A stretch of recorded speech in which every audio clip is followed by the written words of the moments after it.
l'espace Nelson Mandela vous présente. Samedi 8 juin à 20h30, Clair-Obscur, un duo à 4 mains.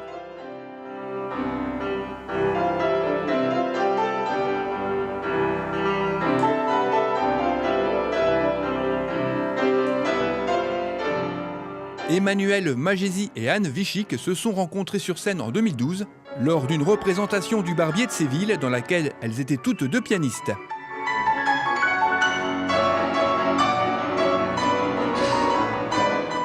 L'une est brune, l'autre est blonde. Une rencontre simple, musicalement, artistiquement et humainement évidente, qui donna naissance au duo Clair-Obscur.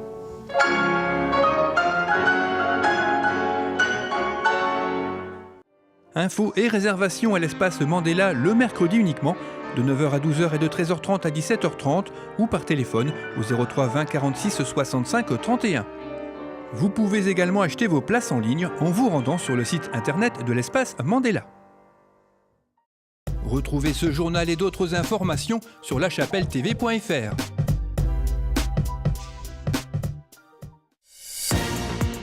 Bonjour et bienvenue dans l'édition du 7 juin de La Chapelle Info.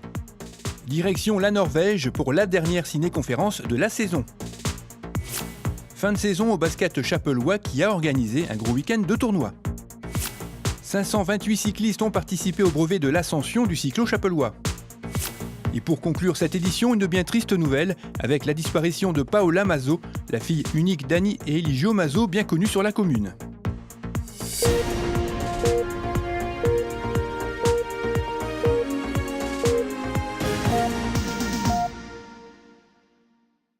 C'est en Norvège que nous a emmené Claude Poré pour la dernière ciné-conférence de la saison à l'espace Mandela. Avec une superficie de 385 207 km², le royaume de Norvège se situe à l'ouest de la péninsule scandinave qu'il partage avec la Suède. Le pays possède également des frontières avec la Finlande et la Russie au nord-est, bordé par l'océan Atlantique à l'ouest et au sud et l'océan Arctique au nord. Ces 5 millions d'habitants font de ce pays un des moins densément peuplés du continent européen. Ses paysages incroyables et sa population ont définitivement séduit le conférencier. Moi, je dirais qu'il faut aller en Norvège pour les paysages, parce que c'est unique, bien évidemment, et également peut-être s'imprégner de cette mentalité norvégienne qui nous apporte, en fait, sont des gens très précis, sont des gens qui fonctionnent pas comme nous, on n'a pas le même humour, mais par contre, sont des gens qui nous apportent certains éclairages sur l'écologie, sur la société ou la manière de gérer la société, et par rapport aux valeurs qu'on inculque aux enfants. Ça, pour moi, c'est ce qui m'interpelle le plus. Il y a beaucoup de choses à voir en Norvège. Les grands fjords, notamment le Sonfjord, qui est le plus grand, 204 km de long. Et vous avez aux 2/3, l'eau est encore très salée. Voilà, puisque c'est la mer qui vient à l'intérieur des terres. Alors, ce qu'il ne faut pas manquer de voir, c'est, moi je dirais, les îles Lofoten, là où vous avez ces pêcheurs norvégiens qui ont exporté leur savoir-faire un petit peu partout, notamment en Islande, puisque ce sont des Norvégiens qui ont été là-bas. On ne les appelait pas les Norvégiens à l'époque, mais donc qui font la pêche à la morue et qui, d'une manière assez intensive. Et vous avez les fameux stockfish, c'est impressionnant. La morue qui sèche sur ces barres de bois. Alors en plus, vous avez naturellement, si vous y allez en été, ce n'est pas la période de la pêche à la morue, mais le tourisme fait que ça s'ouvre de plus en plus et ça permet aux gens de s'imprégner de cette ambiance, voilà, avec les usines de conditionnement, etc. Il y a une chose à voir également, c'est l'aquaculture, parce qu'en fait, les Norvégiens sont les précurseurs de l'aquaculture. Alors, il y a du bon et du mauvais. Et d'ailleurs, c'est vrai qu'en ce moment, on a relevé certains aspects plutôt négatifs de cet élevage intensif. Et donc, les Norvégiens en sont bien conscients et reconnaissent justement certaines de leurs erreurs. Au cours des années, ils ont déjà rectifié et là, ils vont encore rectifier pour apporter quand même plus de qualité aux poissons, qualité nutritive et puis une qualité sanitaire. Moi, j'ai montré dans le film justement le ramassage des crevettes et on les voit mettre du sulfite dedans, ce qui donne ce côté rose de la crevette. La crevette, si on met rien du tout, elle noircit la carapace, mais pas la chair. Par contre, la crevette a beaucoup plus de goût que celle qu'on a vue. Voilà. Pour dire, mais les gens achètent, c'est comme pour les pommes, pour n'importe quoi, ils achètent ce qui est paraît joli. Bon, alors ce qu'il faut voir pour répondre à la question, les Stavkirker, les églises en bois debout, les traditions norvégiennes, c'est pas du folklore. Les costumes, par exemple, sont des patrimoines familial et ce n'est pas du folklore, ce sont des gens qui sont très traditionnalistes. Et ça, c'est intéressant à voir également. C'est encore un aspect de leur culture. Je pourrais en parler pendant des heures. Et nous avons longuement échangé lors de nos rencontres. Merci Claude pour ces merveilleuses découvertes. Sachez qu'un nouveau cycle de ciné-conférences est programmé pour la saison prochaine. Il débutera avec l'Islande le 16 octobre prochain à 19h30 et il vous emmènera en Amérique du Nord, au Mexique, dans les Cévennes, au Maroc et dans plusieurs pays d'Amérique du Sud. Vous pouvez d'ores et déjà acheter vos places sur le site internet de l'Espace Mandela. Pour clôturer sa saison, le basket chapellois a organisé un week-end de tournois les 25 et 26 mai dernier, avec le samedi un tournoi loisirs mixte qui a rassemblé une centaine de joueurs, répartis en 10 équipes avec 2 poules de 5 et 5 matchs de classement. Les équipes d'Orchy et de La Chapelle 2 se sont qualifiées pour la finale et c'est justement La Chapelle 2 qui a remporté ce tournoi. Au classement général, on retrouve donc premier La Chapelle 2, deuxième Orchy, troisième Hasbrook. Le lendemain dimanche, un tournoi U9 U11 a réuni 150 joueurs, 6 équipes en mini-poussin et 8 équipes en poussin. Au classement chez les mini-poussins, premier Dechy, deuxième La Chapelle, troisième Lambersart et chez les poussins, premier Seclin, deuxième Lambersart Garçon et troisième Armentières 2.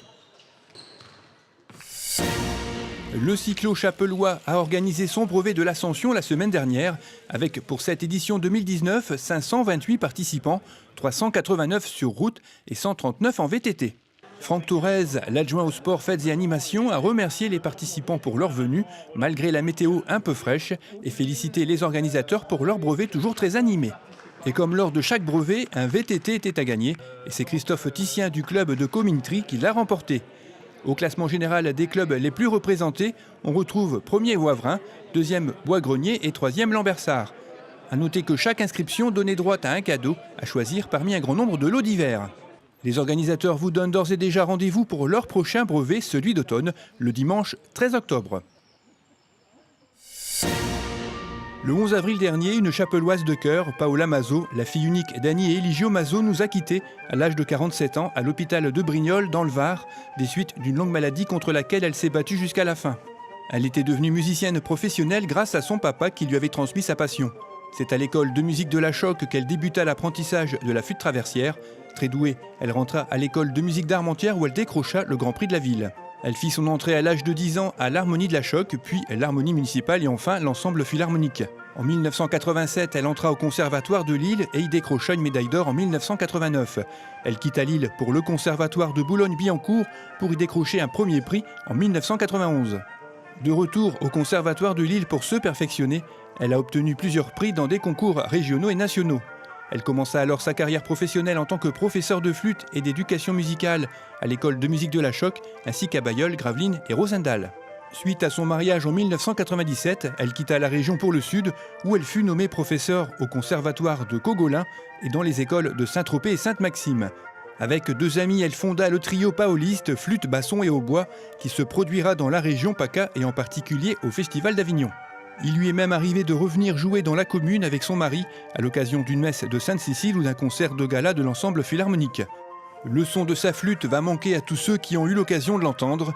Elle laisse derrière elle 3 enfants, Valentin 19 ans, Cécilia 16 ans et Estelle 13 ans, à qui j'adresse mes plus sincères condoléances, sans oublier Annie et Eligio Mazzo. Une messe à l'intention de Paola sera célébrée le 30 juin dans l'église Saint-Va de La Chapelle à 11h.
Cette édition est terminée, merci de l'avoir suivi. Rendez-vous le vendredi 14 juin.